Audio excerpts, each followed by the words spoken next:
আপনি কি জানেন আমরা প্রতিদিন ইংরেজিতে কথা বলার সময় দু একটা ছোটখাটো বাক্য বলি যেগুলো সাধারণত আমাদের ভুল হয়। চলুন এমনই কতগুলো বাক্যর মাঝে আজকে আমরা একটা বাক্য নিয়ে আলোচনা করব, সেটা হলো আই অ্যাম এগ্রি। আসলে কি আই অ্যাম এগ্রি এটা কি কারেক্ট সেন্টেন্স কি না সেটা আমরা জানবো।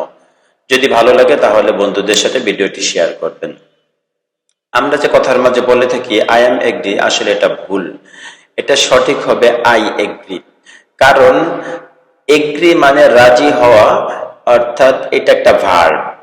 ভার্বের আগে বি ভার্বের প্রয়োজন হয় না। তাহলে বি ভার্ব যদি ভার্বের আগে দেওয়া হয় তাহলে হয় আই এম এগ্রিং, কিন্তু এটা আবার কথার ভিতরে যায় না। তাহলে আই এম এগ্রি হচ্ছে কারেক্ট, কারণ সাবজেক্টে পরে ভার্ব বসে, ভার্বের আগে বি ভার্বের প্রয়োজন হয় না। তাহলে যদি ভালো লাগে অবশ্যই আমার পেজটিকে ফলো দিবা এবং চ্যানেল থেকে দেখলে সাবস্ক্রাইব করে দিবা।